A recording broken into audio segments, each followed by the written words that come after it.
So I'm really excited tonight to introduce my good friend, Alexis Burnett.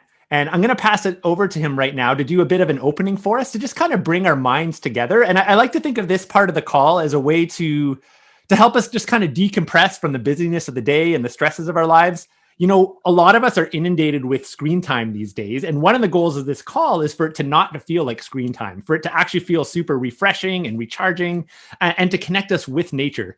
So this is kind of an opportunity for us to bring nature in and remember that we're still a part of it as we sit in front of the screens right now. And then it's also an opportunity for us to, just to kind of expand our awareness outside of the room that we're in right now or wherever you're sitting. And I'm going to pass it to Lex in one moment. The one other thing actually I'll mention really quick is just the game plan for the night. So we're going to do this opening with Alexis here. And then I'll tell a little bit of a story and introduce you to him. And then we're going to dive deep into the art of tracking tonight and potentially expose you to tracking being maybe more than what you thought it was. Because to me, tracking is about a lot more than just identifying animal footprints. It incorporates plants and ecology and trees and really a lot. So we're going to dive deep into the world of tracking tonight. And then we're going to give you a fun quiz with some nature mystery questions. And then we'll have a breakout group for folks to be able to share. And then coming back after the breakout group, we'll take up the answers. And we're also going to chat with Lex because he is an organic farmer. He's a wild forager. He's a herbal medicine practitioner. So we're going to chat with him about, what are you doing this time of year as a forager and somebody that grows a lot of your own food. So we'll kind of wrap the call that way. So there's just a little bit of the agenda for the night. And with that said, I'd like to pass it over to my good friend, Alexis Burnett, right now to kind of open us up. Come on, Lex. Okay, thanks, Chris. I'm hoping that everyone can hear me. Maybe just a quick kind of thumbs up if you can. Great, there's a lot of thumbs. There's a lot of screens or a lot of, I don't even know what you call them here, pages of people. But nice to see a lot of faces and some familiar ones. Not going to start naming names because that would take a lot of time. But yeah, I'm sitting here at home, and no matter where I start or wherever I'm teaching around Ontario and sometimes beyond, I always like to start by just acknowledging and sending some gratitude out to the First Nations people in the area where I am. So I'm in traditional Anishinaabe territory. Also, some people refer to as the Three Fires Confederacy of the Ojibwe, Odawa, and Potawatomi people. And I want to just send out my gratitude to these people, to these communities that live around me, and to all the ancestors from their lineage whose land I reside on. I'm here in what's also known as Grey County, in the Saugeen watershed in Ontario, and relatively close to the Saugeen First Nation. So the water that flows around me flows down into the Saugeen River and out into Lake Huron, where the Saugeen First Nation is. So I'm really grateful and want to just acknowledge those original peoples who have and still do live here and take care of the land and have such amazing, rich traditions.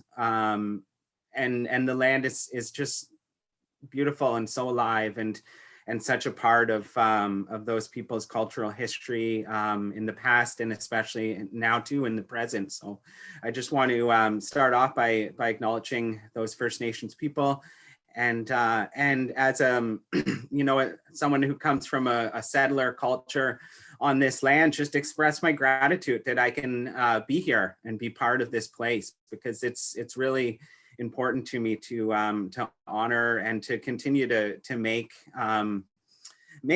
relationships and connections to people who have such a rich history on this land. That's something that is a really important part of the work that I do in the world. So I want to express my gratitude to all those people and to all the ancestors of this land. And I also want to send out my gratitude to all of you tonight for being here, for coming on to this call on the computer from wherever you are. As I said, I've mentioned that I've seen many faces here of people that I know, and a lot of faces that I haven't seen in a long time, and many people that I don't know. And I just want to honor you for taking time out of your day and express my gratitude for you and for your rich history and your lineage, and for all of your ancestors and the people wherever you have come from, and where you reside, just to express my gratitude. And it's nice to see a couple little kids. I don't know if my screen's switching around, but I saw Mel on here with, it looked like two little guys, or two kids. Oh, there's Mel. So it's nice to see, and express my gratitude to my wife, Bobby, as well, who's putting our kids to bed. I'll apologize in case someone comes in around my shoulders and starts hovering and is looking for snacks, but that may or may not happen. But I'm grateful for all the people and the ways that we can connect in these interesting times that we're living in. And I hope that we can all see some and feel some good that will come from the, I'll just say, the times that that we're living in. And as I move through, I just want to express gratitude for a lot of things tonight, and it won't be too long. But if you want to kind of join me on this little, I don't want to say necessarily journey, but just an experience of gratitude, feel free to envision and think of some of the things that you're grateful for as well. I'm really grateful for the earth right now that continues to provide for us. For the soils that we try to take care of on our farm here as much as we can, and try to mimic the forest soils that come naturally in the forest and all around us. I'm really grateful for all the elements, the nutrients, macro, micronutrients, and all the things in the soil, the creepy crawlies and the microbes and the fungi, and all the things that are constantly breaking down and creating change, and putting nutrition into the plants, and into the animals, and all the ways that the soils nurture us, as well as for the rocks. I'm always grateful for the rocks. My daughter has a book called Everyone Needs a Rock, and we talk a lot, and it talks a lot in that book about just how important it is to or how important it can be, a relationship with a rock, and to hold it in your hand. And maybe you remembered when you were a child, there was something that you picked up off of the beach, or your roadway, or wherever you live, and just that feel. In the book, it says it shouldn't be as big as an apple, and definitely not as big as a horse, but something that fits comfortably in your hand and jingles in your pocket. And I think about those things because when I was young, my father always was picking up rocks and looking at rocks, and just there's something so grounding and so beautiful about the rock people, and about the rocks that we can hold in our hands. And I'm so grateful for that. And as I mentioned, for the plants that grow, the medicine plants, the food plants. Tonight we had a beautiful dinner where almost everything besides the pepper and the salt came from our garden. And I'm grateful for all those carrots and beets and squash, and what else? There's one more thing: potatoes, and even the animals that were in our meal tonight for the deer that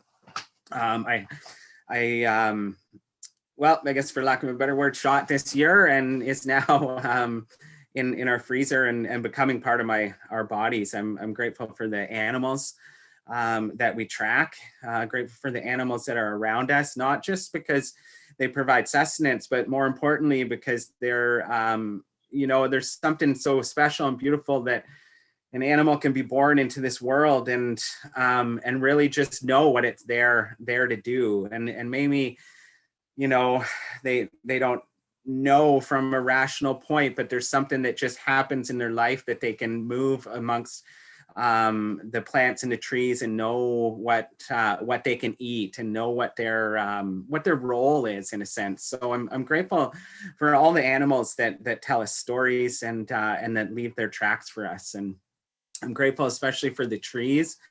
I've always really had a connection to trees and the way that they clean the air and that they give us oxygen.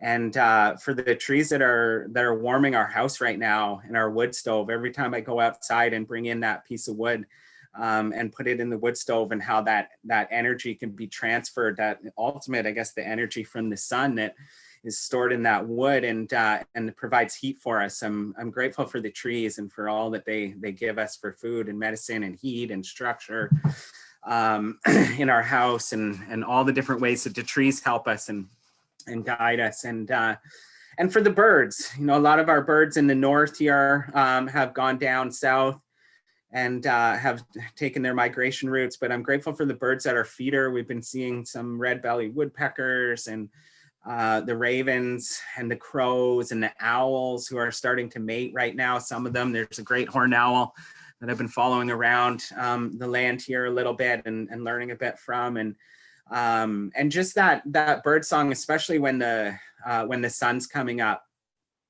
even in the winter.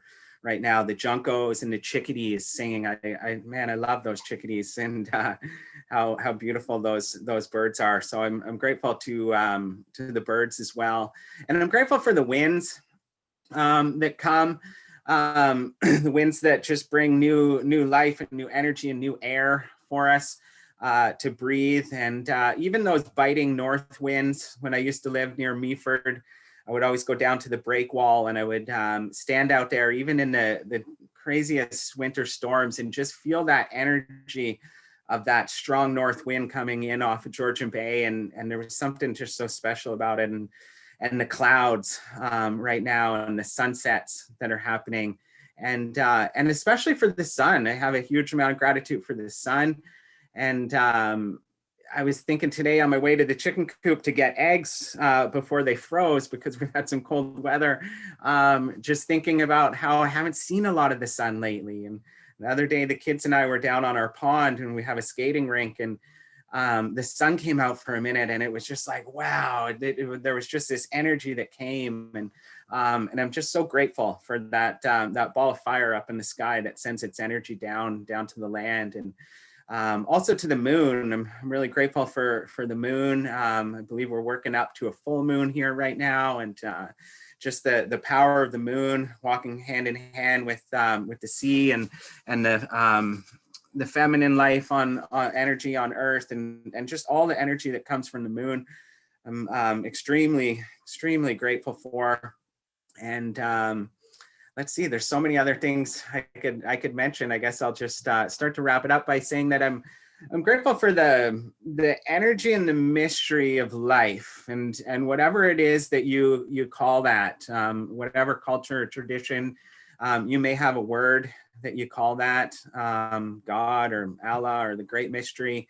There's so many ways that we can name that, and just to ask that you sort of sit with that and throw that intention and that gratitude out to that energy that's out there, that guides us in so many ways. One of my teachers a long time ago said that faith is one of the most powerful forces on earth, and I really believe that. I really feel that energy, and I can't help but being out and alone in the woods and just starting to speak and talk and know that there's something out there that my energy is going towards, and whatever we call that, I'm extremely grateful for.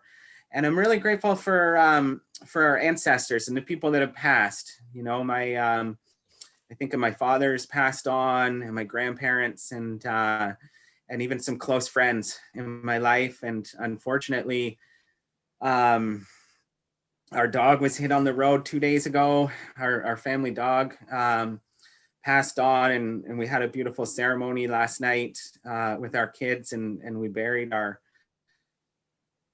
dog and in the ground and back to the earth. And it was a really hard thing, but we know, telling the kids that he's up there with Papa watching over us and up in the clouds, and has moved on to the spirit world. So I'm grateful for all those ancestors that watch over us. And sometimes I think of the stars in a way as being kind of a metaphor for those ancestors that are watching over us as well. And lastly, I'll just throw out some gratitude to, well, you know what? I have to say some gratitude for the snow and for the winter season.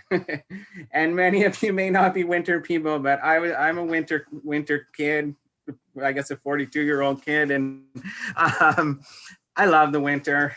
I love this time of year when the trees are sleeping, and following the seasons and being fortunate and in a lot of ways privileged enough to be able to slow down a little bit in the winter, to just enjoy this time and to enjoy the coldness. And I love the snow so much.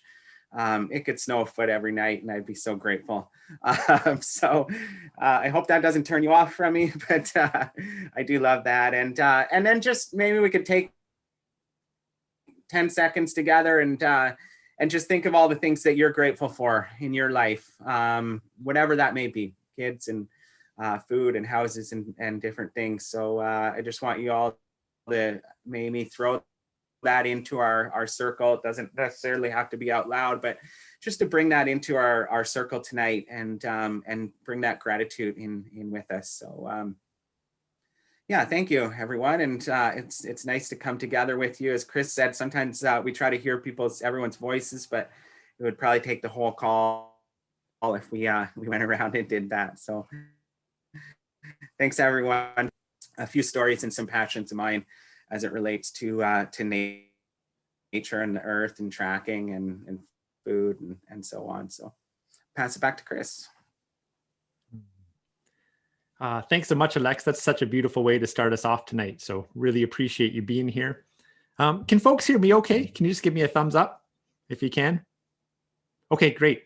My internet's being a little bit funny tonight. I'm not sure why. I keep getting an unstable. So if I cut out, I didn't mention that at the beginning. If we do all cut out, then just log back in. And if I go missing for some reason, then we'll just have Alexis kind of take over. But hopefully it'll be great. So, oh man, that was so beautiful. And that opening actually really makes me think about why I started this whole series. So we're calling the series the Living with the Season series. And, it's got some overarching goals. One of them, knowing, how uncertain the world feels right now and how many challenges people are facing right now, to help people kind of unwind, relax, and bring them together in a sense of community and create a sense of hope. That's one of the overarching goals of running this, is just to create community in these challenging times.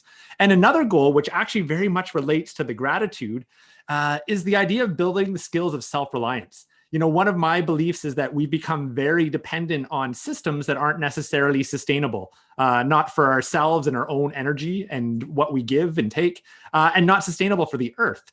So one of the themes that we're going to be exploring a lot in this is, how do we become more self-sufficient, self-reliant, and hopefully that leads to being more sustainable. But when it comes to self-reliance, maybe some folks don't think of this, but something I've been meditating on a lot lately is that gratitude actually is a skill of self-reliance. Gratitude is a survival skill. And I can't think about I constantly think, I should say, about how many times I've felt the heaviness of the world lately. And it's been being really grateful for everything I have and the opportunities and those silver linings that have actually kept me going, that keep me motivated. So I've really come to know gratitude as a survival skill in and of itself, and something that cultivates self-reliance. So I just felt like kind of sharing that out loud, hearing Alexis open us up that way. And that's very much what we're trying to cultivate with this call. Of course, along with helping people deepen their connection to the land and their knowledge of the land as well.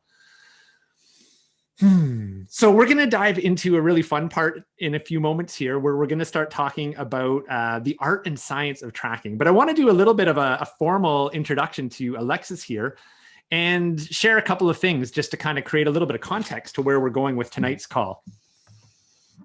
So Alexis and I have been hanging out for close to 20 years now and been working together. I was actually thinking about it today, for almost 15 years now. And what's really neat for me, having him come on as one of the guests, Alexis was actually one of my first really pivotal mentors in my own nature connection journey.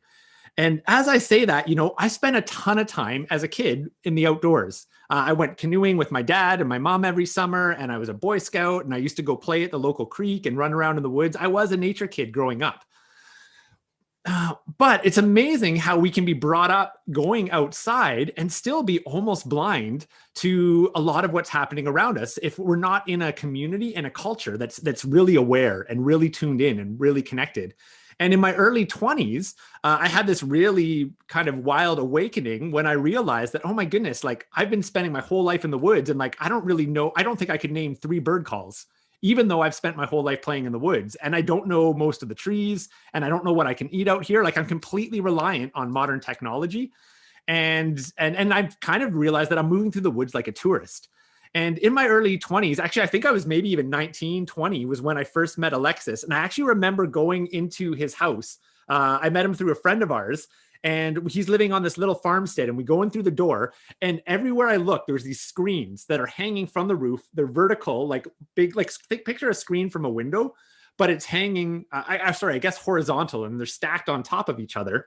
And each one of them is full of herbs. And I remember there was one with chamomile and yarrow and all of these beautiful plants that he had wildcrafted, and they were drying. And at the time, I didn't know what any of those plants were, but it hit me on this like deep level that I was like, oh my goodness, like I love the outdoors and I don't know what any of this stuff is. I don't even know what he's doing with this stuff. Like, something about this is like, I want my house to look like this one day. And on top of that, Alexis is sitting there and he's literally in his family room, and he's got this stick and he's rubbing it between his hands, and he's doing a motion like this, and there's smoke coming out of it. And he basically lights a tiny little ember by rubbing one stick into another stick. And he does it right in the middle of the family room. And then he takes this glowing ember and he puts it into his fireplace. And I was just like, what is this? Like, I thought I knew a lot about the outdoors, and I'd never seen anything like that in my life. And it's really made me think, because I was brought up around a lot of great outdoor enthusiasts and people that like going into the woods. And I've come to realize that we were all recreationalists, and there's absolutely nothing wrong with that. But I realized we were missing so much of the depth of potential when it comes to humans' relationships with the land. And if you think back to, Alexis mentioned the indigenous peoples of this land. And if I think back to my own indigenous ancestors way across the sea over in Europe and Scotland and England, imagine the skill sets, imagine the awareness, imagine the knowledge you would need to have to live in communion with the land 365 days without all of the modern gear that we have. So Alexis was one of the first people that started to kind of expose me that there's so much more. And up until that point, I didn't even realize that was a possibility. So he really kind of helped me turn a corner in my relationship with the land and realize what's possible, and realize how important culture and the people we surround ourselves with can influence our growth when it comes to human potential. So he does all kinds of fascinating things today. He runs an organic herb farm with his wife, Bobby, called Rebel Roots Farm, where they grow and sell organic herbs. He runs Earth Tracks Outdoors, where they teach plants and foraging and wildlife tracking and wilderness survival. And he also just started a new company this year called OrganiGrow, helping people learn to work with cannabis as a medicine. So both how to grow it and how to work with the medicine. So a really, really fascinating individual. Super excited to have him on tonight. And without further ado, I think it would be great to kind of dive into our main theme of the night and get into tracking, because I know that's something that Alexis is really, really passionate about. And I'll say one more thing before I pass it over to you there, Lex. A lot of people, when they think about tracking, think about footprints on the ground and who done that. And when I first started exploring the idea of tracking, that's kind of what I thought tracking was as well. And, fast forward 20 years, my relationship with tracking is so different. And I like to kind of think of it this way. Think about your best friend right now. In your mind, just picture who's your best friend in the world right now. Someone that you just have a real, real deep connection with. And how well do you know that person? How much do you know about them? And if I was to say to you right now that, like, hey, my best friend is Alexis, and I was just to say his name, Alexis, how much do you know about Alexis for me just saying, hey, this is my friend Alexis? You know very little by the name. And I was kind of brought up as a naturalist, being told to learn the names of things. And then once we knew the names of them, we kind of moved on to learning the next name. And tracking is about developing a way, way deeper relationship with all of the life around us. So not just the footprints and the stories in the footprints, but also the plants and the trees and the weather and the winds and the waters. It's about building that kind of level of relationship that we know these elements like we know our best friends and like we know our family. We know them with incredible depth. So to me, that's actually what tracking is. Tracking is about unveiling the story of life that's all around us, that many of us actually weren't brought up to see, and can go through 10, 20, 30 years of our life. And these things are right in front of us every day, and we just don't even see them. It's like we have blinders on. And tracking begins to start to expose this magic around us every day. So maybe what I'll do to start us off here, Lex, is just say, what does tracking mean to you? I'll leave it there. What does tracking mean to you, Alexis? I think you need to unmute yourself there. Okay. I think I'm unmuted. Yeah, I think I'm good. Can you hear me, Chris?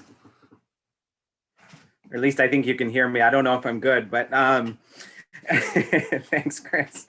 Wow, what an introduction. I appreciate that, Chris. I was kind of taking me back to that time there where you came over, and Laura, I believe, was with you too, and some of our probably another mutual friend. It's hard to believe that I guess 20 years plus goes by so fast, but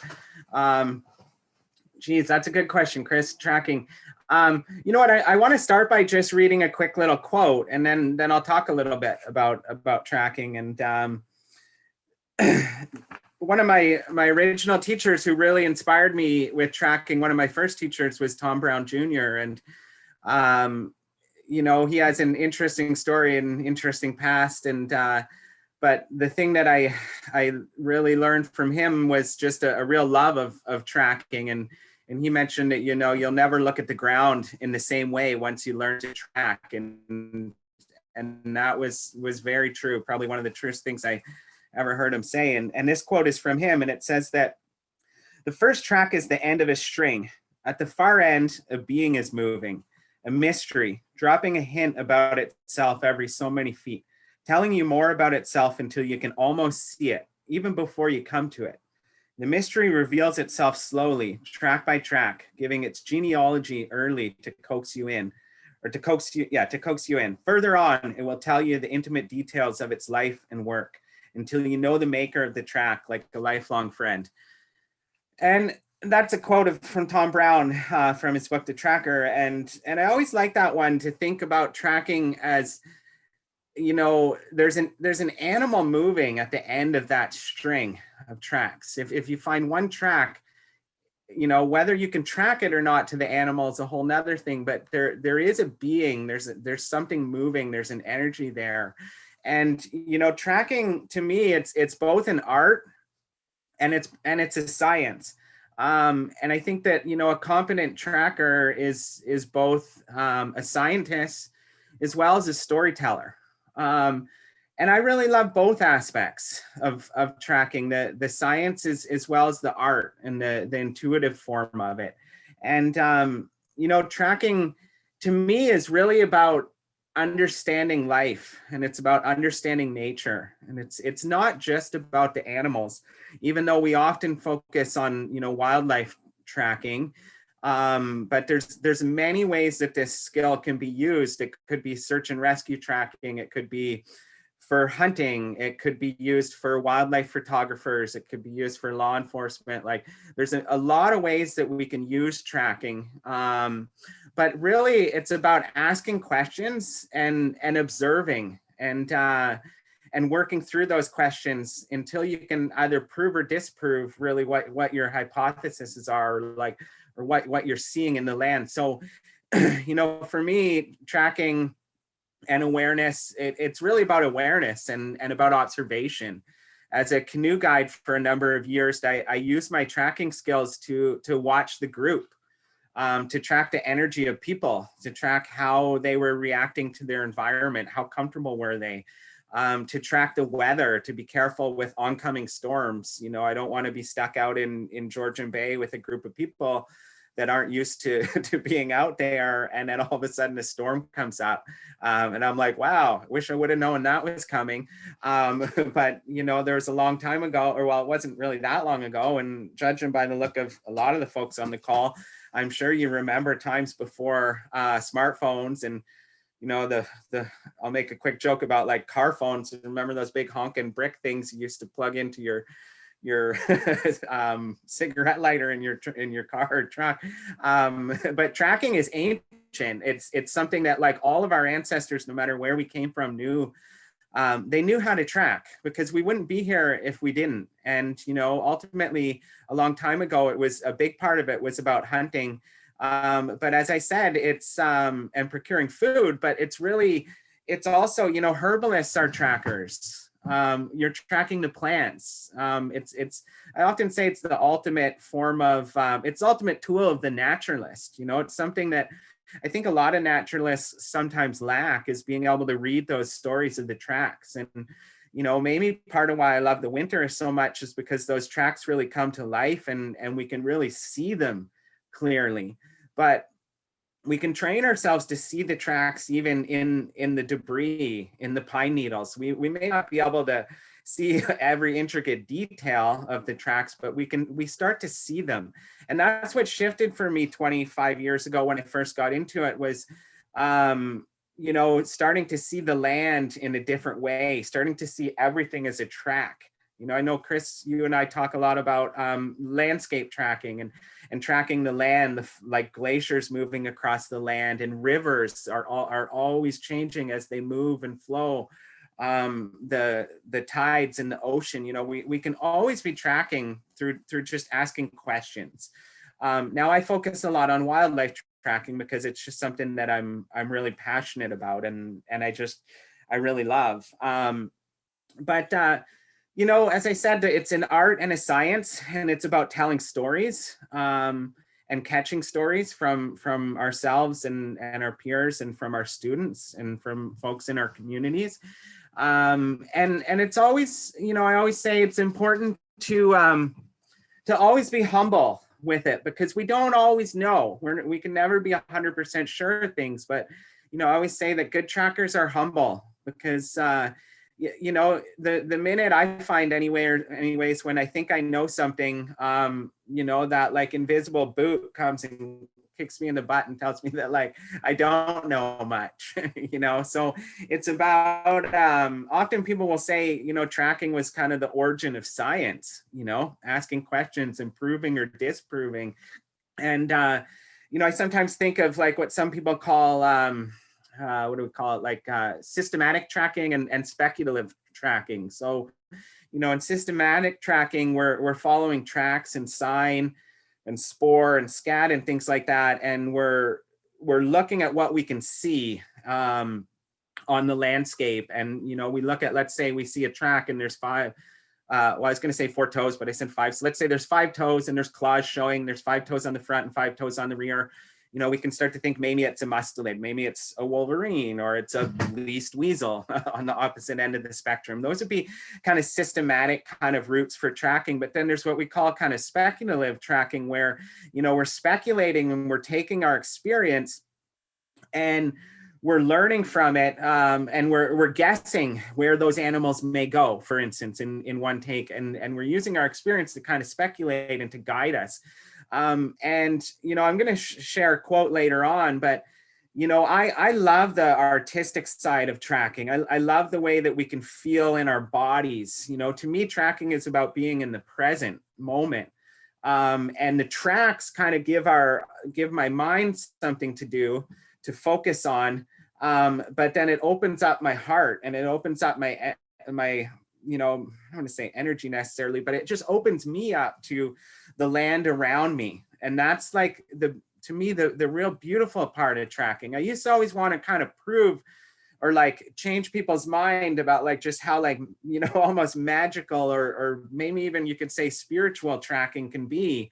And it is those things, and it can be those things. But it's, you know, as I get older, I realize that it's really not about proving or disproving anything with that. It's about our own personal experience to life around us, and to the tracks and to the animals.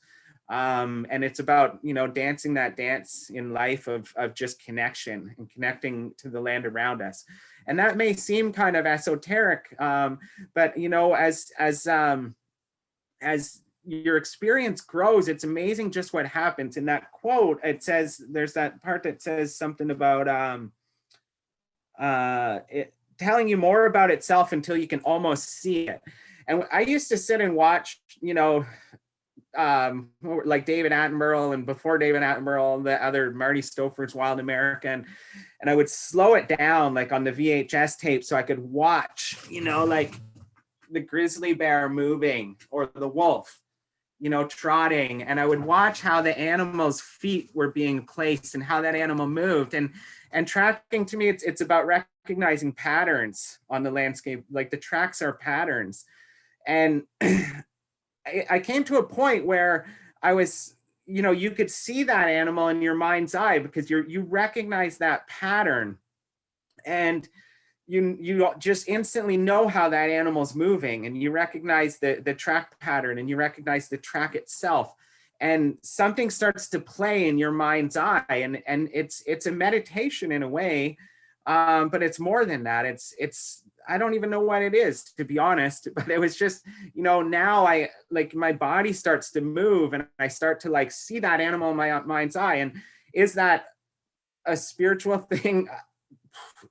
I don't need to really say necessarily, but it is and it isn't. It's about compounding your experience, and it's about things that just start to kind of happen. And I'm getting a little off topic with that, and I feel like I could say a lot more, but tracking is a lot more than footprints. I guess I would say, Chris.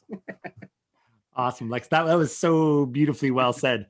And I don't think off topic at all, actually. I love these kind of longer explanations and the depth that you bring to that. So let's get into a lesson here. You prepared a couple slides for us tonight to start going through kind of the process of it. One of the biggest impacts that tracking, I think, has actually had on me. It's really changed I'll say that it's really influenced my understanding of how my own mind works and my decision-making process and my biases. And I really enjoy kind of the psychological side of tracking. We call it inner tracking. What can tracking the outer world teach us about our inner world through the study of patterns and getting to know our own minds and things of that nature. So I believe you've prepared a few slides for us tonight to help us start to just kind of go dive into the tracker's mindset. And how you might approach what we call the art of questioning often when we're looking at a track, whatever it be, maybe it be a sign or a footprint. You ready to go with those, Lex? You want to pull that up? Yeah, sure. And Chris, you kind of make me just want to tell some stories, but I did prepare this kind of other part that I think we should get into. But tracking, I just want to say one thing about what you said. It's for me, following animals in the forest for all those years, especially when I was younger and wasn't married and didn't have kids for a lot of years, I spent a lot of time alone in the woods, and that whole inner tracking part, there's something really beautiful and deep and powerful about that. It's just being on the land, being out in nature, and following those animals, and just what comes to you, and what comes in, and to clear your head. I think we could probably all agree that sometimes life gets kind of trips us up, and there's things that we have to deal with. And even myself right now, I'm going through some hard things. And hey, I think CBC even said the other day that it's important to get outside into nature. There's some university students studying that right now, and thanks for letting us know that it's good to get out into nature. But it is so important. And I digress, and I'm going to just share my screen here. And Chris, maybe you can just let me or tell me if you can see my screen. Yeah, we look good, Lex. I see the quote right now. Okay, cool. So I'll start with this. This was a quote from Paul Resendez, who is a well-known tracker down in Massachusetts, in the U.S. And I really like this quote. I was reading it earlier today, and I thought, hey, I want to throw that up. So it says, ultimately tracking an animal makes us sensitive to it. A bond is formed. An intimacy develops. We begin to realize that what is happening to the animals and to the planet is actually happening to us. We are all one. Tracking and reading sign help us to learn not only about the animals that walk around in the forest, what they are doing and where they're going, but also about ourselves. For me, this interconnection is survival knowledge and the true value of tracking an animal. So I wanted to start with that because I thought that was a good quote. A little bit about tracking. And I realized that I'm talking a little bit more about kind of that bigger picture of tracking. And these slides are going to kind of start to slow us down and look at a little bit of the mechanics and a little bit of the nuts and bolts. So let's see if I can get my screen. Oh, go ahead. Okay. So, sharpen those pencils. It's quiz time. So we'll bring it back to a little bit of the mechanics, I guess I could say. So this is a cool track. This was a track of a raven that was landing near a moose carcass in Algonquin Park, and you can see the tail impression and those beautiful primaries and secondary and tertiary wing feathers. They are primaries and secondaries anyways, for sure. And the raven coming in and landing. And many of you have probably seen these types of tracks of birds landing in the snow. So I'm going to go over a few slides. There's just going to be a few and a few questions. And if people want to, obviously no one's going to get marked on anything, but we're just going to have a little fun here. And if you want to write some things down, that's great. If you have a good memory, you can just remember. And then as Chris said, we're going to do a little breakout where you'll be put into a room with a handful of folks virtually. And then you can kind of share some notes and chat a little bit about what we're seeing. So the first question I'm going to ask, and what we're going to do is we're going to take them all up at the end. So I'm not going to say what it is, but I want you to just kind of look at these tracks and some of these questions that I'm going to ask, and see about what you see. But maybe even before, and I realize that the question is really what mammal left these tracks, but sometimes I often say to our tracking students, look at the track, kind of how an artist would look at the landscape. And an artist, and everyone's different, but you're not necessarily looking at the landscape like, oh, that's a white pine, that's a white birch, that's a yellow birch, that's a black spruce. That's a sugar maple. But looking at the texture and the quality and, the shading and the coloration and maybe where the pressure was put on the tracks and the size. But make sure you look at those things and not just jump to what animal it is. But look at these prints, this sign. What else could we call it? Look at, I used a word earlier, the pattern that's showing up. So the first question is just going to be what mammal left these tracks? I'll probably just kind of move through them, Chris, and then, oh, was that long enough? I think that's long enough, right?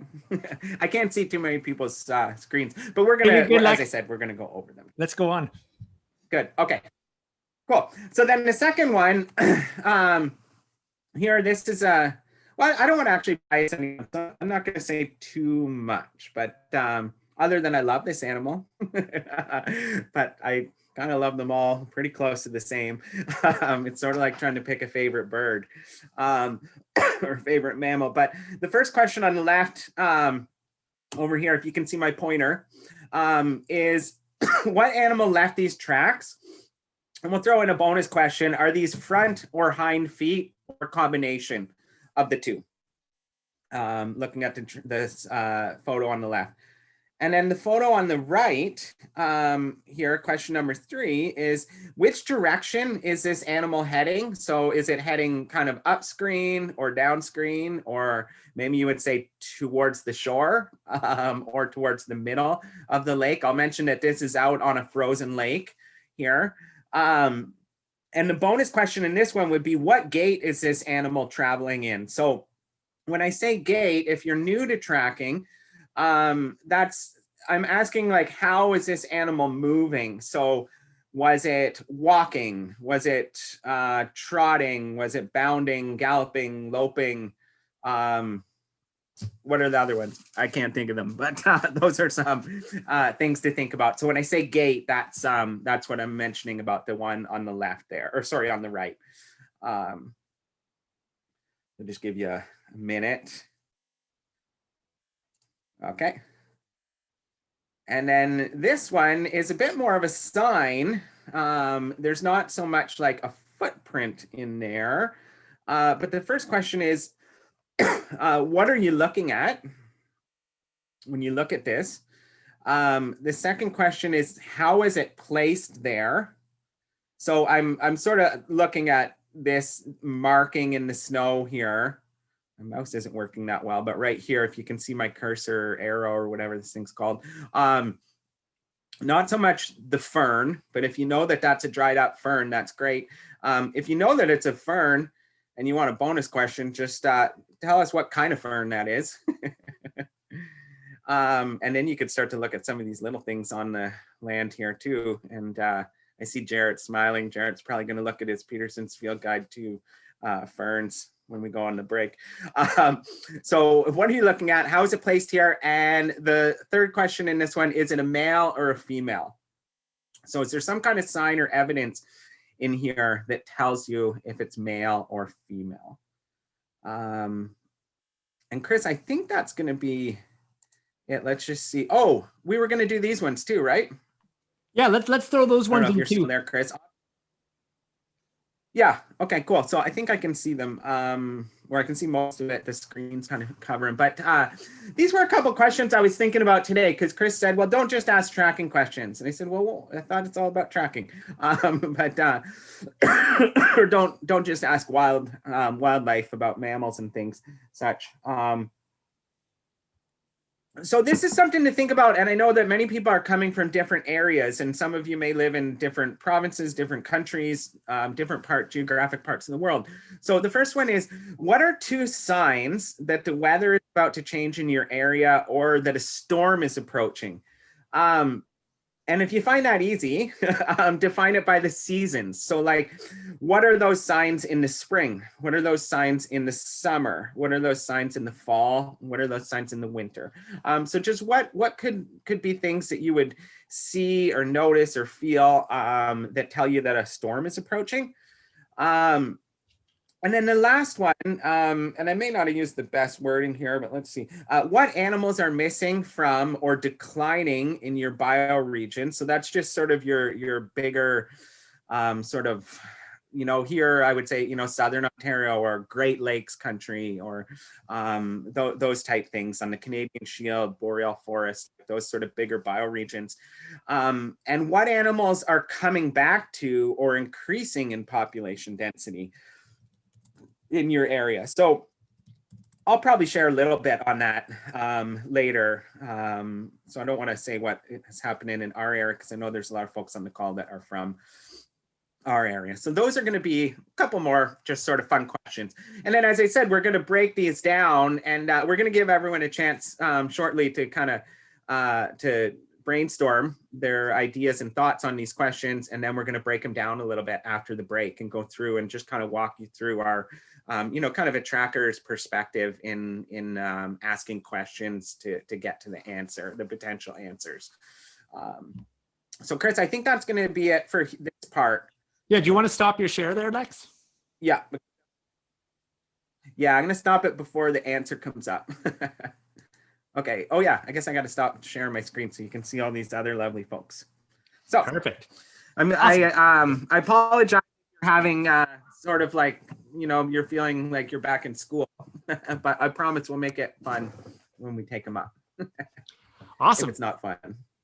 So there's some fun mystery questions for you folks. And what I'm going to just share 2 things. So in a minute, we're going to split into breakout groups, and we're going to take 10 minutes for folks to be able to share and brainstorm. There'll probably be between 5 and 6 people in your group. And the 2 things I want to mention is, one is just recognizing that we have people from all skill levels coming in. If you're a very experienced naturalist and tracker, maybe just don't blurt out every single answer if you think that you know it. And also be aware, Alexis mentioned that, tracking really teaches us to be humble. And there's been a lot of times when I've been really confident in an answer. And there's a saying we have in tracking that you're always right when you track alone. And what's amazing about doing this with other people is, you'll have a search image in your head, a pattern. You'll be like, oh, I know that, it's whatever. And you'll just blurt it out. But then somebody will point something out that you actually didn't see because you came to that conclusion too quickly. And suddenly it's like, oh, geez, I missed that. That changes everything. So I invite people just to be open to maybe the idea that you're missing something. I'd also invite people to make sure that they leave space so we can hear as many voices as possible. So by all means, jump in and share your thoughts and your ideas and ask questions, but also just make sure you leave space that other people in there have an opportunity to share as well. And let's just be aware of the all different levels. And it's completely okay. If you don't know anything, be inquisitive, ask questions of other folks. If you know a lot, maybe hold back a little bit. Maybe you practice being the mentor and asking questions. So I'm going to hit create break rooms right now, and we're going to take 10 minutes to go in these. Hey, I'll hit a button in a moment that'll basically bring everybody back in. What were you going to share, Lex? I'll just throw a little caveat in there too of that, after, 15 years plus of teaching tracking, I'm always amazed at the people that say they don't know anything and they have no experience. We see, because sometimes our biases and our the things that we think we know can distort what we actually see. So I just want to throw that in there, that if you're feeling like, wow, I don't know anything, just mention what you're seeing, because I'm always blown away, and I continue to learn from people that say they don't know anything. So I just want to kind of throw that in there too. And then also just say, wow, like we have like over 200 people here that are interested in tracking.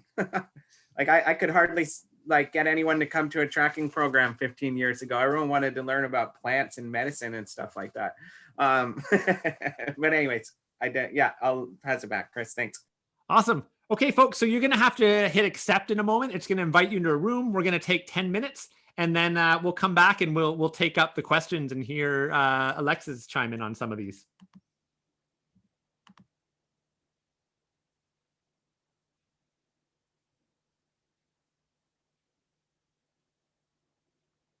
Okay, you should all be heading in right now. All right, welcome back, crew. I got to pop around to a couple of the groups during the break, and there was some awesome conversations going in there. So super thankful for that. I love the community aspect of this, especially in this time. Kind of a funny thing, but you know what I want to add to my gratitude for the night? I love that no one's wearing a mask right now. Not that I'm against masks by any means, but it's so nice to see all these faces without seeing a mask right now. So I'm feeling that in this moment. So we just realized, oh my goodness, we've gone through a bunch of time already here. And we still have a little bit that we want to cover. I really want to dive into a little bit around foraging and farming in the wintertime, because I know some of you are very interested in that topic, and Alexis has so much to offer on there. And we want to take up the quizzes. So I think we're gonna skip over the break tonight. I apologize for doing that. We usually take a little 5-minute break. So if you need to slip out really quick and come back, I understand. But I think we'll just kind of keep going and try and be kind of wrapped up in about 25 to 30 minutes there. I do want to take just a quick moment right now, if you folks don't mind, to just share about an opportunity that's coming up that some of you might be interested in, though. So I've been working for over 15 years now, teaching people in the outdoors, everything from backcountry wilderness guiding to teaching about plants and ecology. I actually instruct part-time at Fleming College for one of their programs. I've worked with Alexis quite a bit in the past. Been missing working with them this past year with the pandemic, but look forward to doing that once again. And, something that I've thought a lot about in my work, so many people recognize the value and the importance of nature connection and knowledge. They recognize that there's like lifetimes of knowledge out there, yet it's so easy for time to just kind of slip by and to not prioritize it. It feels like things are always getting in the way, or that's a common thread I hear people share anyways. I know nature time is important. I want more of it. I want to learn more. But time's just always slipping away on me. And the other thing I've heard a lot of people say is that it can be overwhelming because there's just so much to learn and so many different avenues of it. For myself, I want nature connection and awareness and knowledge to be part of who I am every day. For some people, it's like nature is something they do on the weekends, or they have little excursions here and there, and then it's just back to life. And I really try and live a life where, every moment of the day that I'm awake, I'm feeling connected to the nature. Even when I'm on my computer, I'm still listening to the birds outside my window. I'm popping out and I'm paying attention to the weather, and I'm always just kind of tapped into it, as a way of life. And trying to kind of bridge these ancient ways with the modern world is actually really one of my biggest passions. And one thing that I found that's been really huge for me in leverage, I've thought a lot about, what's allowed me to reach some sort of balance, because I know so many people that struggle to find balance with that in the modern world when we have so many responsibilities and family and work and all of these things. And two things that have been huge for me, I think, in leverage, I've been thinking about. One is realizing I have so many mentors that are they ask really good questions and they point things out that I actually wouldn't see. And it's amazing how that works. Sometimes something's right in front of you and you don't know it's there. Like a bird will be calling and you just don't hear it. And then someone will point it out. And then all of a sudden you're like, oh, cool. And now you hear it all the time. Or someone will point out a pattern in the clouds that's telling you that the weather is going to change. And then the next day the weather changes. And then the next time you see those clouds, you're like, oh, I wonder if the weather's going to change again. And then it does, you know? And if that mentor just hadn't said, hey, look at the cloud right now, you see that? Something's going on. It's just like you could go by 10, 20 years and you just never pick up on that pattern. So the power of mentors. And then the other one is just being surrounded by community that are excited and passionate and always sharing. I've kind of identified those two things as like two of the biggest high leverage things for myself in being able to integrate this stuff all the time and feel like my learning's been exponential and I'm constantly being pushed to reach my full potential. You know, it can be lonely when you're like the nature person in your family and your friends and you don't have a lot of people to share it with. And I don't know, I wonder if anyone here can relate to being like the nature person in their family or in their group of friends and kind of being the weirdo because of it. When I started out in this stuff 20 years ago, I was so thankful to meet Alexis because none of my friends understood the level of love that I had for this kind of connection and this kind of knowledge and learning birds and all those things. You know, everyone actually thought I was kind of weird. And it was actually a little bit isolating, but it also really hampered my kind of growth. And I think about that question, you know, we're always right when we track alone. When we're with other trackers, we have people to kind of push our growth and help us really grow. So that's actually why we created this next opportunity I just want to mention that might be of interest to a handful of you on here. Actually, probably more than a handful because I know quite more than a handful have signed up already. But we're running this awesome cohort coming up called Reading Nature's Forgotten Language. And it's going to run over 12 weeks. And we're going to have a call kind of like this that's going to happen every other week. But there's also a whole bunch of pre-recorded material. And we've tried to set it up to kind of have the best of both worlds involved. It's neat because we can pre-record stuff where we can really get into the details and use technology to show things almost better than I can teach in person, which makes it really fun. And we can be really conscious about the storyline and the progression of how we help, you know, people kind of learn. But then we also have the live sessions that allow us to tap into like the passion of the community, which is so important, and like student to student learning and the art of questioning and mentoring and all of that. So I'm going to share a quick little clip here just to give you an idea of how, what I kind of mean when we're bringing technology together.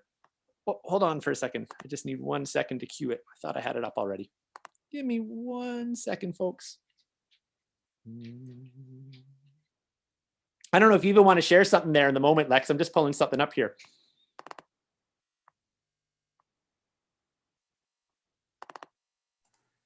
Sure, yeah. I don't know if I know any jokes. But no, I hear you, Chris. Actually, I got it here. We're probably good at it. Working. Sorry about that, folks. I got it here. Okay, I was going to just trash talk you for a minute, but that's okay. Just joking. I wouldn't do that. Is stumbling across a skull, and we can learn an incredible amount by looking at these skulls, and we can actually learn a lot without even knowing who it is right away about that animal's strategy, its life strategy through the patterns in the skull. Just observing right off the bat, look at how flat it is. Like, it's very narrow this way compared to how long it is right now. I can flip it over and look at the teeth. They're very sharp, jagged teeth, which tells me that it's probably something that has a carnivore diet. When I look at the flat skull here, I can actually see the little hole there where its ear canal comes out. So imagine it's gonna have its ear right there. Its eye is actually on the same plane if I was to draw a line that way, and its nose is on that same plane as well. Isn't that interesting? There's a line with all three of those in a row and very little head above there. Right off the bat, that pattern tells me that this animal's evolved to spend time in the water. So there's just a tiny little clip from inside of the course to give you an idea of how we're actually able to kind of use the best of technology, you know, with the little images and stuff that show up. I actually filmed it with this girl named Kim Smith, who's a professional wildlife videographer.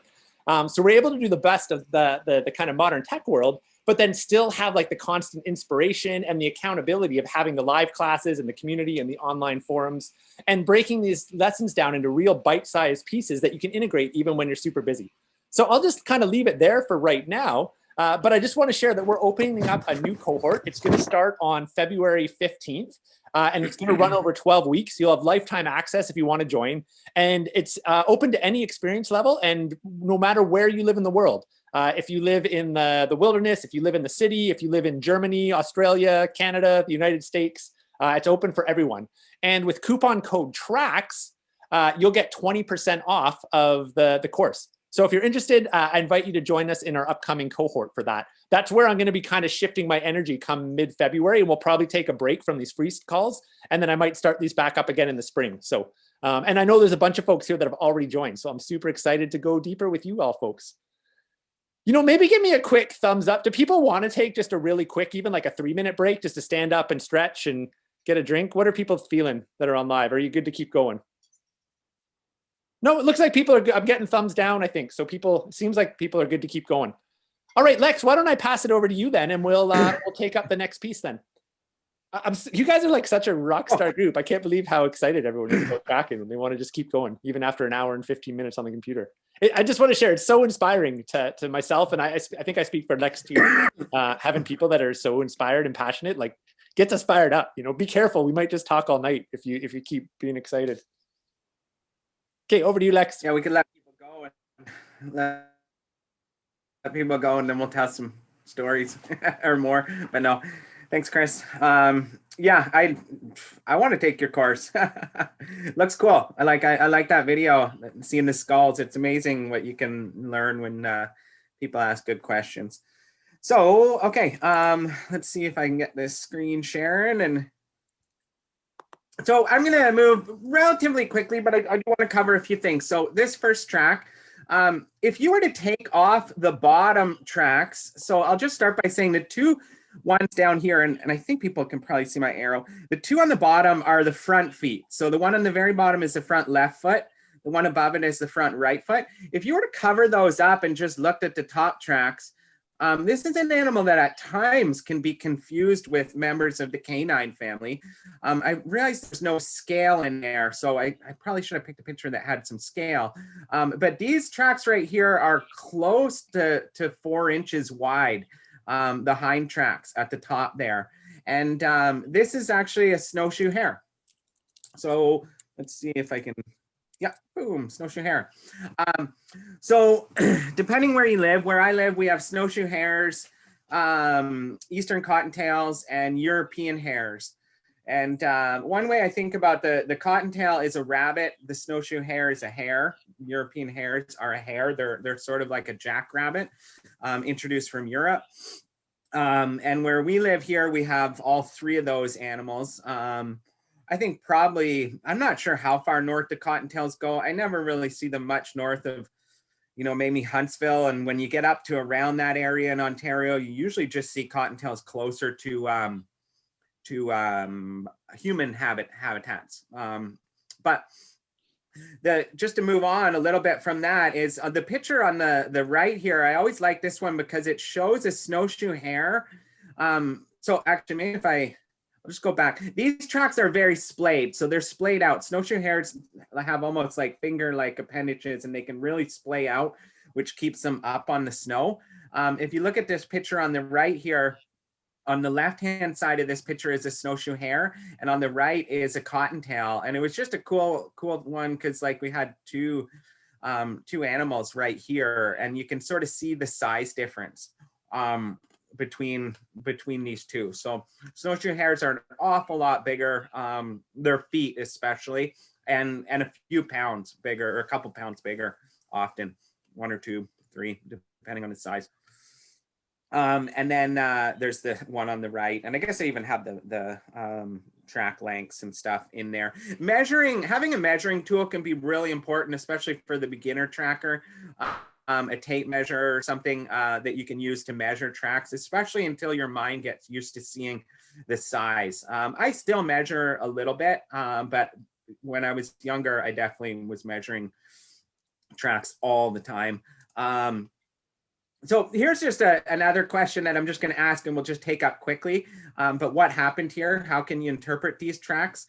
And this was basically a snowshoe hare that bounded, and then it stopped along the trail. So down in the bottom here, we have a front right, front left, 2 hind feet, and then the front feet come down. So if you've ever had like a rabbit, or you've watched cottontails or snowshoe hares, you'll see that they'll kind of be hopping along or bounding along, and then they stop, and then their fronts come down, and they kind of perch like this, and they look around. So that's just, for some reason, I've always really loved seeing these tracks.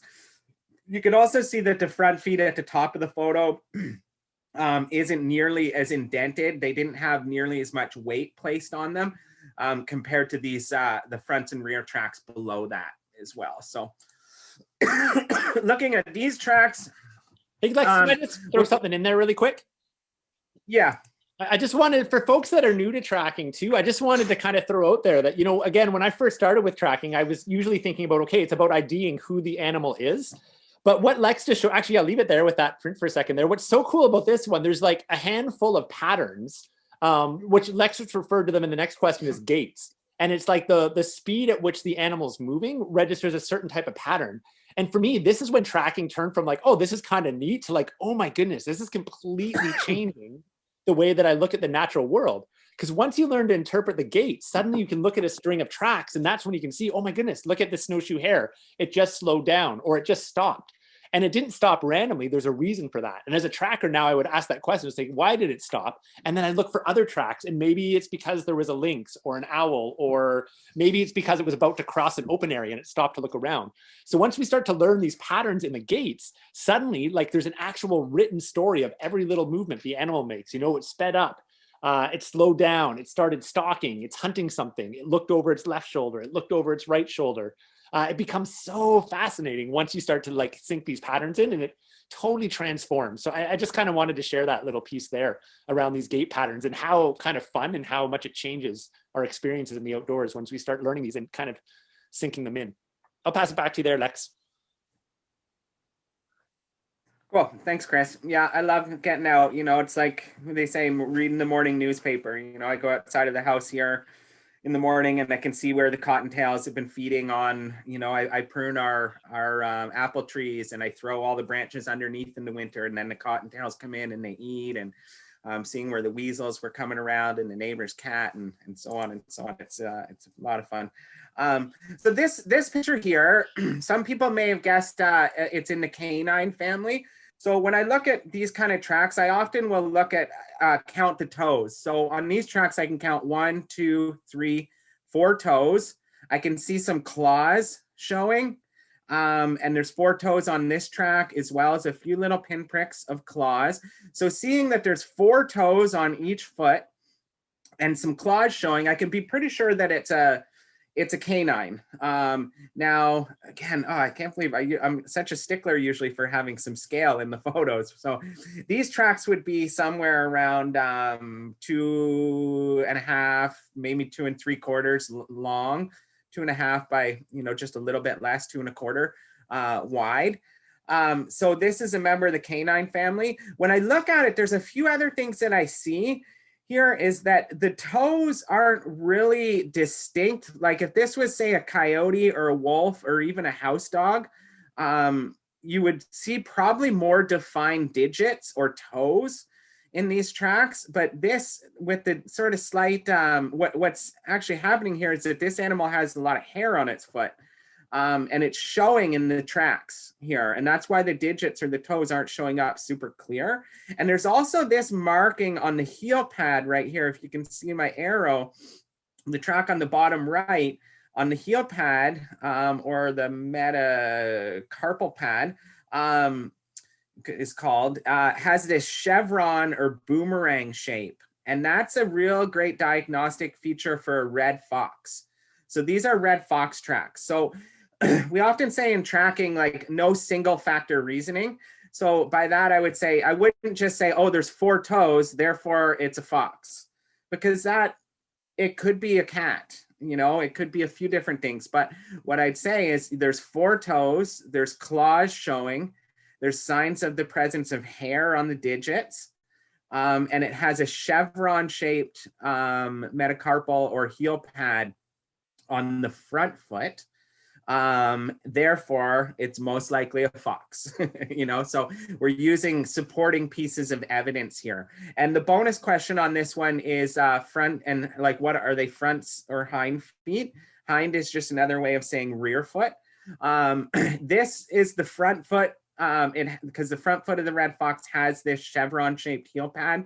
It also tends to be a little bit more circular in appearance, whereas the rear foot tends to be a little bit more oval or egg shaped in appearance. So I hope that maybe you can start to see that in these tracks. So all those things are going to tell me that it's a front, that this is a front down here on the bottom right, and the top left is a rear track. This is the same pattern as the photo on the right. It's just taking two of these imprints. So when we talk about, well, I'll start with the first question. Which direction is this animal heading? Oh wait, I think if I click, yeah, so there's the answer on that one. And it's heading towards the shore. So away from me or away from the camera. And it's in what we call a side trot. So the side trot is the gait. And the pattern, or this track pattern that I'm seeing, often when I see tracks and I'm thinking about how the animal's moving, I look for patterns. So what I see in these tracks is I see patterns of two, or groupings of two tracks. Now there's a little bit of change up in this track here, which was most likely just a head turn. Over here, looks like a little bit maybe off to the right. But there's a little bit of a change there. But for the most part, I see all these tracks in groups of two. And there's, for reference, it's probably about 18 to 21 inches between this track here and the next one that's up here. We're not going to get into how to measure and stuff like that. Chris can teach you that if you want to take the course, but and the books have all that information too. But this is a side trot. So what's happening is it's a trot. So a trot is a what I would call a baseline gait, or it's a gait that the red foxes, all the canines, red fox, wolves, and coyotes are going to move in this manner. And it's a way that they like to move across the landscape when they're traveling distances, often on flatter surfaces. You're going to see this side trot. And if you've ever seen a dog, or your dog maybe at the beach, running towards you, and it looks like its sort of butt is off to one side and its front feet are off to another, and it's kind of off kiltered, that's the side trot that the animal's doing. So this is yeah, a nice representation of a traveling gait, a side trot of this red fox moving up the screen. So I think I'll leave it there, Chris. I feel like I could keep talking about a lot of these for a while, but I'm not going to too much. Yeah, we're almost at 8:30, so it would be good to kind of move on to that last part pretty quick. I'll move pretty quick. Okay, this is just a red fox here in 2004. This was feeding on a moose carcass. I just thought it was a cool picture to throw in. And if you can see, there's actually another animal over in the corner, and this is a fisher. So there was a red fox and a fisher at the carcass at the same time. I just thought that was kind of cool. 2004, that was a little while ago.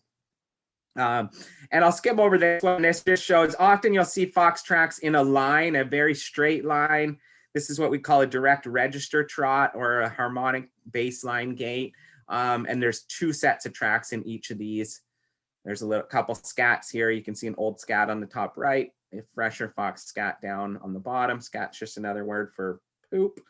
I won't sing the scat song, but so what are you looking at here?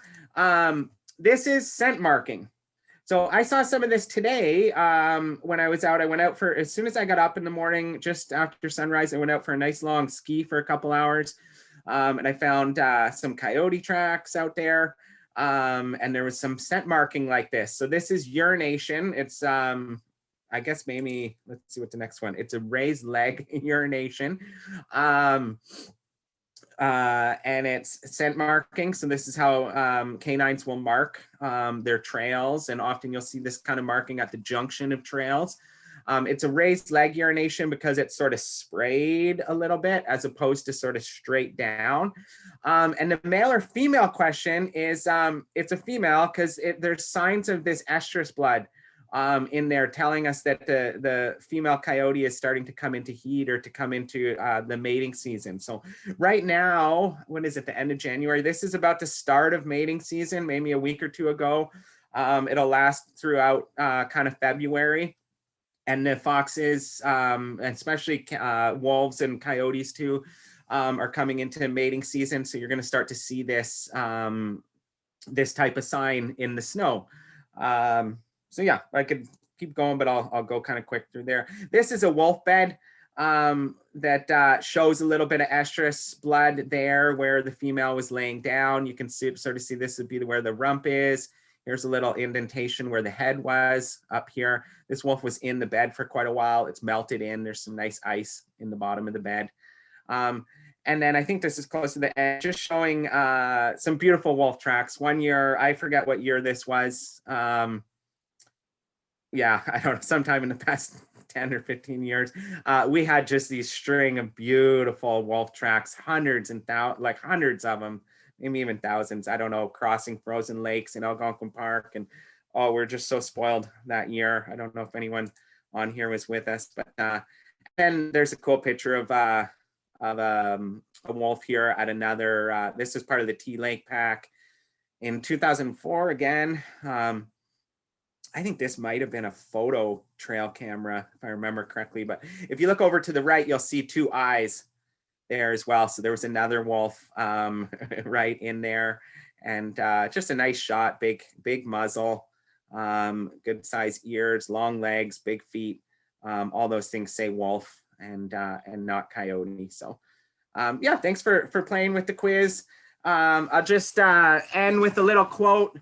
This is one that I really love. It came from Nate, who is a bushman tracker, sand bushman tracker. And it's from the movie The Great Dance, A Hunter's Story. If you ever get a chance to check that out, I think it might be just even on YouTube now. But this is a quote from the documentary, and it says that when you track an animal, you must become the animal. Tracking is like dancing because your body is happy. You feel it in the dance, and then you know that the hunting will be good. When you are doing these things, you are talking with God. And I really love this quote because, you know, tracking, it's like dancing, you know, your body's happy. You're out there, you're moving, you know, and this is a bit of a different context because this is coming from a hunter-gatherer, people that need these skills and they're relying on these skills. But we, you know, we can still, though there's lots of people that still do, and many of us rely on them in different ways. But I love it because it just talks a little bit more about that sort of artistic form, that intuitive, spiritual, whatever you want to call it, way of tracking, you know, and that your body's happy and you're moving across the landscape and you're feeling. And you'll often, when you watch experienced trackers, you'll see their body moving. And that's part of that quote earlier where I talked about tracking is storytelling, you know, and it's mimicking the animals, it's becoming the animal. Like people talk about, you know, shape shifting, and it might not mean like physically turning into that animal. Maybe it does, but and in some ways it could, and it probably does, but it's about really just becoming that animal, looking at the landscape through those animals' eyes, getting to know them so well and so intimately that that you're part of that trail, you're part of that energy moving across the landscape. So I just wanted to end on that quote because I thought it was a good one. And I want to keep telling stories, but I'm going to stop and pass it back to Chris. Yeah, sweet, Lex. I can feel the buzz in the room. I think there's a bunch of folks that just want you to keep talking about tracks. I kind of want you to. As I said, Alexis, it was one of my first mentors in the world of tracking, and I've learned so much from him over the years, and had the pleasure to actually teach tracking with him on a number of occasions now. So thanks so much for that, Lex. I'll just mention, so I want to shift gears right now and spend a little bit of the last part of this call talking about foraging and growing food and food self-reliance, because that is a part of this call. But something I should just share with folks, you know, each one of these calls, I'm going to have a different guest on, and each guest kind of has their passion and their gifts. So the call's focus will shift from weeks to weeks. And of course, this week, we're really focused heavily on tracking. Next week, we have an amazing gentleman on, Caleb Musgrave. He's from Hiawatha First Nation and runs Canadian Bushcraft. And Caleb has a real passion around food, and particularly Indigenous food systems. But he's also a tracker as well. So Caleb will be on next week. And then the week after that, we have Lee Earle from the Pine Project, an amazing tracker. And the week after that, Christina Yu. So we got a whole bunch of great trackers coming up, and we're going to keep jamming on this topic of tracking over the next few weeks. And as I said, I'm probably going to keep these going through into the spring. And for those of you that are really wanting more on foraging and plants, I'd imagine coming near the spring, we'll start diving into some of those topics with a little bit more depth. And of course, for those of you that really want to dive in, just remembering the Nature's Forgotten Language course, the next cohort starting up on February 15th. So I would love if any of you want to join us on that. But with no further ado, let's move into the world of foraging and food and self-sufficiency. So Lex is a long-term organic grower, grows quite a bit of the food that he eats. He said that the meal they ate last night or this evening actually was mostly from the garden, other than the salt and pepper. He's also a wild forager and goes and harvests in a sustainable way from the land. He's also a hunter and a fisher. And does that in sustainable ways. And he's also an herbal medicine practitioner. So there's three different kind of topics there. Maybe the first question I'll ask, Lex, let's start with foraging. As a forager, what are you thinking about in the winter months, and what are you doing with your time? And maybe just a third piece to that, is there anything you want to bring into people's awareness that they might want to be thinking about if they're new or even experienced in their foraging journey in the winter months? Oh, you're muted, Lex. Yeah. Okay. There, I think I'm unmuted. Yeah. Wow. There's lots we're kind of going to try to cover here. Well, I love foraging. I love getting out, connecting with the plants. You know, a lot of it for me is sort of foraging in the 3 seasons before winter. Kind of getting our stocks kind of stockpiled up and filling up our jars with herbs and medicine or root cellars and everything. But you know, one thing I harvest a fair bit of in the winter and use a lot of is pine, white pine, and a lot of the pine tree medicine. So it's kind of the season of kind of coughs and colds and flus, even though the cold and flu season seems to be not as big this year because we're not all out socially doing things together. But, you know, I think in the winter, you know, I use a lot of pine medicine. So I'm harvesting needles for the vitamin C.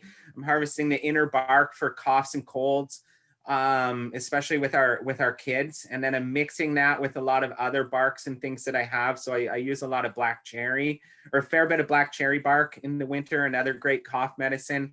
I drink a lot of teas from things such as like the Eastern hemlock tree. Not poison hemlock or water hemlock, but the tree, Eastern hemlock, Tsuga canadensis, I believe. And those are probably some of the things that I'm foraging, I guess, the most. Like when I'm out, I'm sometimes nibbling on different things, like just different berries that are left over. Like some of the wild grapes and even the high bush cranberry. I kind of like to eat them a little bit more at this time, and I don't eat them. I wouldn't necessarily consider them like, I don't eat a lot of them. I wouldn't consider it a big food source per se, but it's something that I definitely will be nibbling on a little bit when I'm out there. And then it just depends, you know, like I don't really, as I get older, I don't kind of put myself in quote unquote survival situations as much, but like, you know, the things like the cattails and things like that are things you could eat, but that's going to be a bit tricky to get to in the winter months. But I think I kind of am focused in a fair bit on kind of tree medicine and barks and needles and a little bit more medicine as opposed to actually like harvesting food plants. But, you know, a lot of those roots are still going to be there depending on what habitat or they will be there in the soil, depending on what habitat you're living in and if the ground is frozen and whatnot. Yeah. So, oh, I think I'm holding my breath. Should I? But, you know, one thing I'll mention, and maybe you're going to ask questions on this too, but like, you know, right now I love going down to our cold cellar. We have a lot of the produce from our garden from the winter, you know, from the summer for the winter. We grew quite a big garden this year again, which we do every year. There was a lot of people that were getting into gardening for the first time this year, and I think that's great. I hope people continue to do it even when they don't maybe quote unquote need to. But right now in our root cellar, like we have a lot of squash. We have green Hubbard, butternut, a few different kinds of spaghetti squash, some bunch of acorn squash. If anyone needs acorn squash, like, wow, we got probably over 100 and some acorn squash in the basement. I'm never going to eat them all. There's literally, I don't know, 6 or 8 bushels full. And then I store our carrots in sand. I have two big Rubbermaids of carrots. I forget how big they are, but they're sort of the bigger sized Rubbermaid totes. And I store them in damp sand. So I lay a layer of sand, and then I put a layer of carrots on their side, and then a layer of sand and a layer of carrots all the way up. So like we probably stored, I don't know, I'm not really sure, 100-ish pounds plus of carrots that way, as well as beets. We have a lot of beets in there in sand. And then like inside the cold cellar room, because we've kind of packed it so full, there's a lot of potatoes and onions and garlic. I think we had probably 5 different kinds of potatoes this year, which is really great to have. And then we did a lot of canning. For the last few years, I haven't been canning as much because our kids are young, and we have so much going on that I can't do everything anymore. But made a lot of pasta sauce, made a little bit of salsa, 3 or 4 or 5 different kinds of pickles, kimchi, sauerkraut. I froze a lot of things this year too. So I blanch and freeze corn, cauliflower, broccoli. I canned maybe 3 bushels of peaches, a bushel of nectarines, a lot of berries and things, and then just all the herbs too. My wife Bobby is a great gardener, and there's just so many herbs that we brought in this year too. So yeah, it's just, great. It's a good time of year. I'm drinking a lot of good teas. I have sort of a gut healing tea here that I'm drinking a lot of, which is calendula, fennel seed, licorice, plantain, chamomile. And I feel like there's maybe one other thing in there, but I got a lot of it. And I'm kind of hitting the reishi hard right now. And after losing our dog a couple of days ago, we're kind of taking the skull cap and milky oats and reishi and astragalus and just lots of things. So yeah, it's a good to just kind of work. I often think that sometimes people think, what would you do if you were just dropped out into the middle of the wilderness in the wintertime? And, like I know what I would do and try to do, but I would wish that I was dropped out into the middle of the wilderness, like in the springtime or the summer, because it's about always, procuring food and storing it in whatever way you can. And that little trick with the sand, like that's an old trick that many of I'm sure, and utilize, but you can do that with your wild roots too, like your burdock, even dandelion if you wanted to, but some of those bigger kind of hardier roots that you're going to eat, you can put in sand as well. And like we have carrots that like in April are still just as hard as when we put them in there, almost like pretty much, and that's going from whenever. I guess we dig our carrots the end of October, November, depending on the year. And, they're lasting for months and months in there. So these are all skills that I think are just so important for us all to remember, in this day and age of technology. I think we sometimes forget that, what is really important in life, shelter, fire, water, food, love, joy, peace and purpose. I don't know, those just came out, but if you take care of yourself and be well fed, and those are just important skills. I think of the things that my grandmother knew, and how important it is to pass those down to our kids.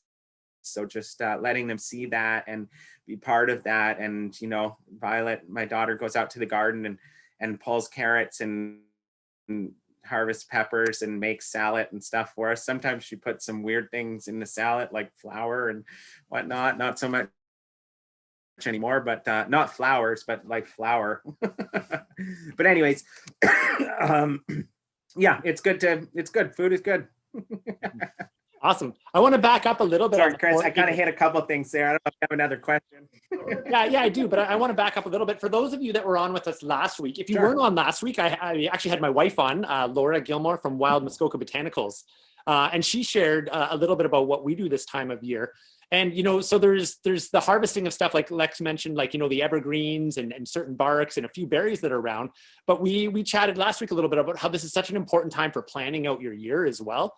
And starting to think kind of about your seasons and getting organized with your equipment and such like that. So if you didn't watch that replay, Laura had a lot of really good thoughts on other things that just seasonally make sense as a herbalist in the winter months and the reasons why behind those.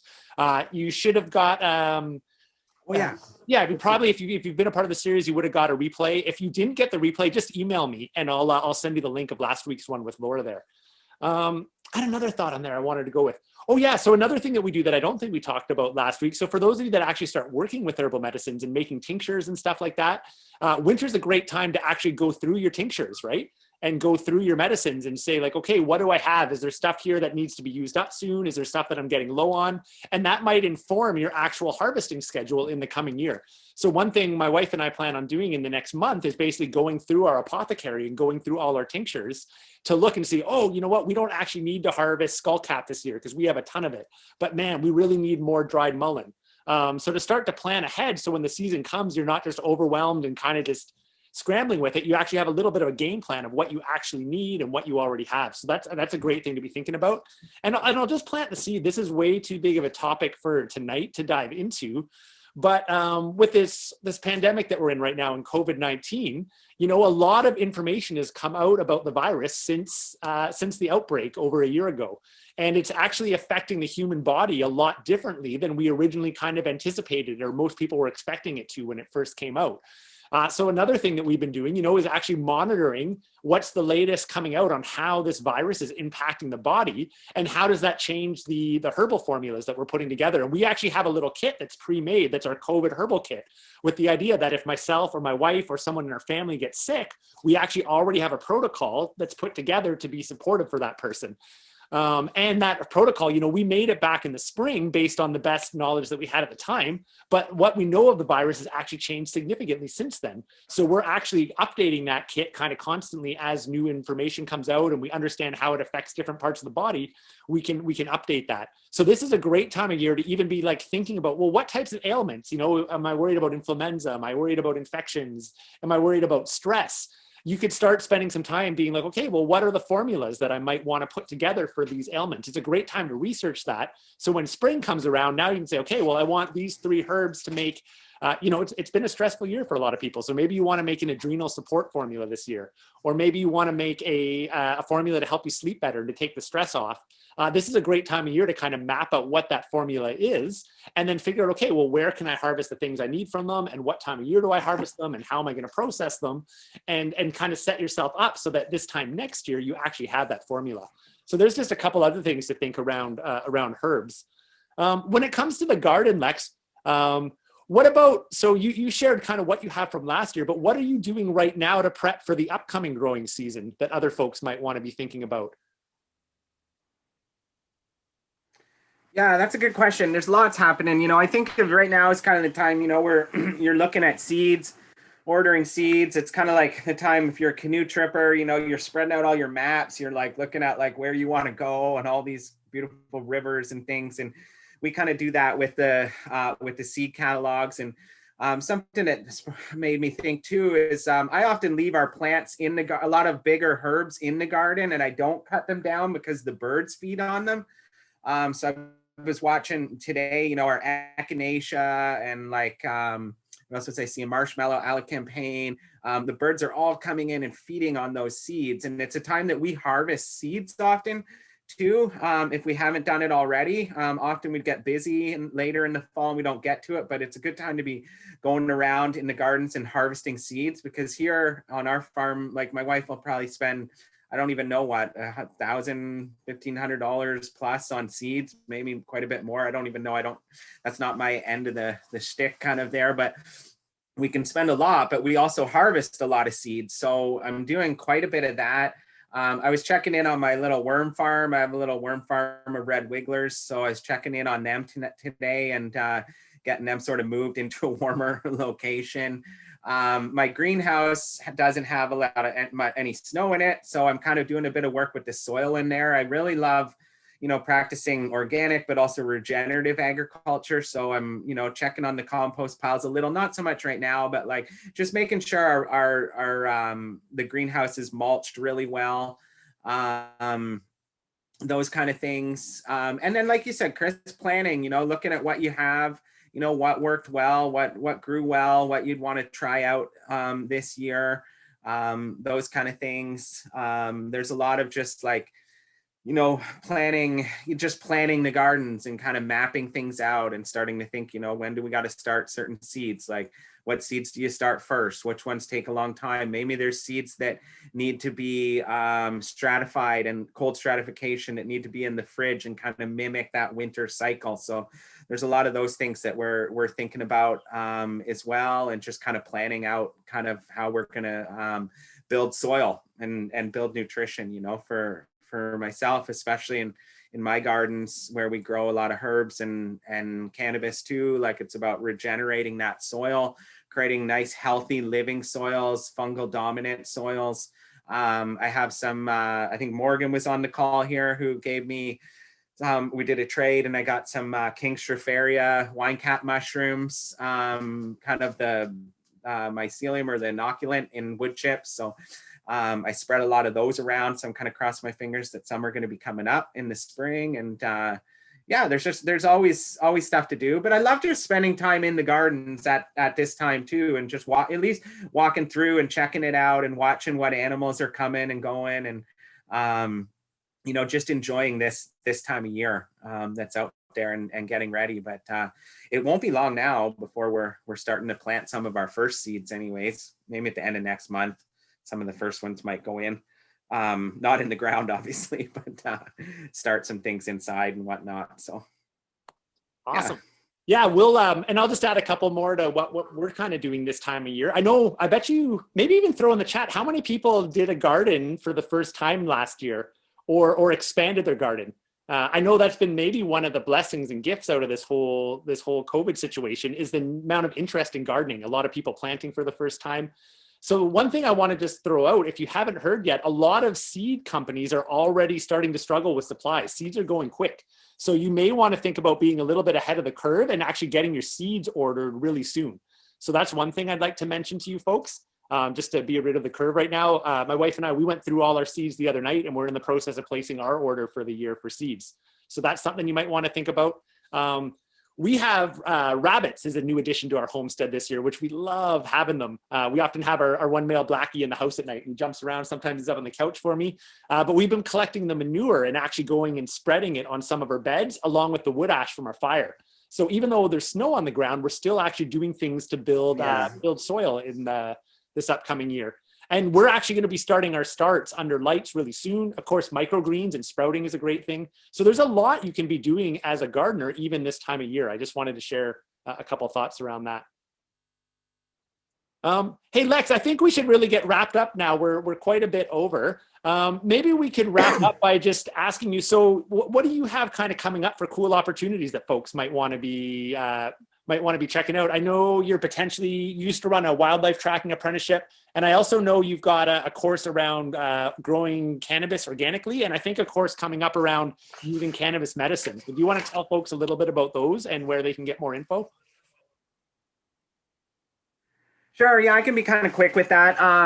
But yeah, we didn't do as much last year as most of you all probably didn't either with Earth Tracks, but two of our big programs are our wildlife tracking apprenticeship program and our wild plants apprenticeship program. And they're basically one weekend a month. We meet up in person for the weekend, and we're out either tracking or learning about plants out in the forest on our land. The tracking apprenticeship has different themes each month. We spend two weekends in Algonquin, about 4 in Gray County here, and 4 in the Orangeville area. And we're just out tracking, having a great time learning from the animals. There's a home study kind of component to that program, as well as monthly sort of Zoom meetings and stuff like that as well. So I'm hoping that that's going to happen. And the same with the wild plants one this year.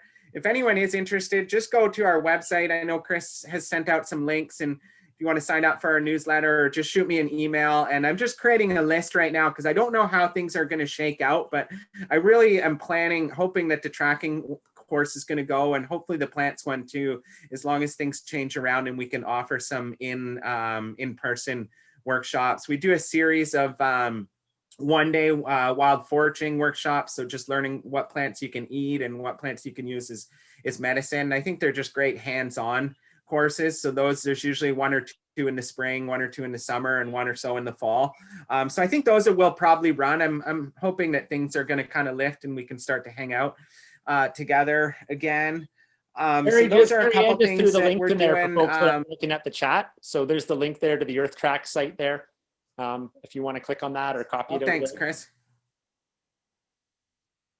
Yeah, and then my wife runs Rebel Roots Herb Farm. So if you go on her site, if you're looking for any kind of medicinal herbs, she sells all the herbs that we grow in the gardens here. And she also gets some harder to get herbs in that we don't grow, and sells those as well. So she has an online store if anyone's interested and wants to check that out. And then as Chris said, the last couple of years I've with the legalization of cannabis, I've started to teach a little bit or a lot on the cannabis plant, because it's a big passion of mine from a healing perspective, and especially from a herbalist perspective. So we have a growing course that we teach people how to grow. It's kind of a seed to harvest program online, and we meet up and people can ask questions. I'm quite proud of that one. I really love it. I guess I'm proud of all the programs because I put my heart and soul into them.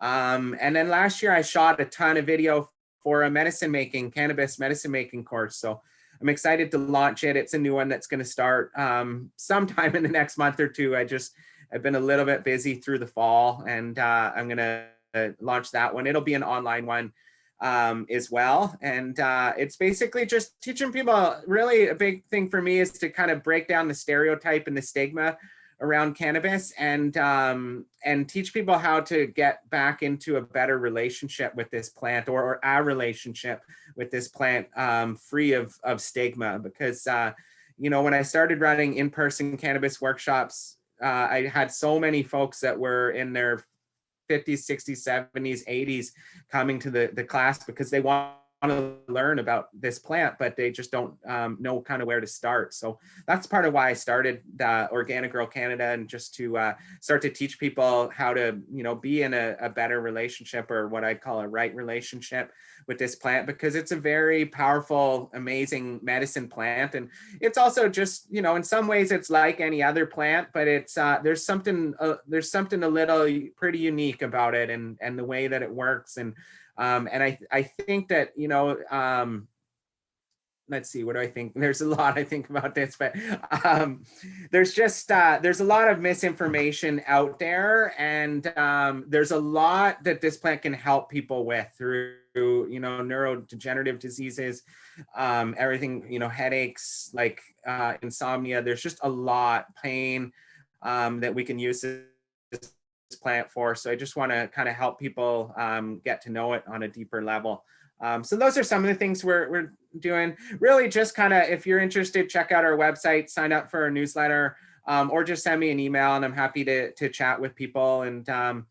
And we'll probably do some things kind of similar to this in the next couple months around that plant in general anyways. And yeah, I just want to say thanks to Chris too for having me on tonight. Thanks to everyone for coming on. It was awesome to see different people's faces. I think my mother was even on here. Hi, Mom. So nice to she didn't have her, I don't think she has a camera on the computer, but all these other faces of beautiful people that I know and people that I don't. Hopefully I'll get to know some of you in the future. And thanks to Chris and Laura up there in Dwight, Dorset area. And yeah, thanks to all of you. So thanks, Chris. Yeah, sweet, everyone. Well, yeah, so we're going to keep going the next couple of Mondays. So please spread the word, invite your friends. I'd love to just keep seeing people grow. We got some awesome guests coming up. I will mention one more thing. Laura was on last week from Wild Muskoka Botanicals. And I just wanted to mention that she gave a coupon code LWS10 for 10% off any of her wild forage goodies, Wild Muskoka Botanicals. So LWS10 will still work at the Wild Muskoka store if you haven't checked it out yet. And other than that, yeah, have a great night, everybody. And don't forget, if you want to join us to go a little bit deeper, check out the cohort coming up for Nature's Forgotten Language. There's a ton of info there. And otherwise, we'll see you next week. It really has been a pleasure and so nice to share the evening with Alexis and all of you folks. Good night.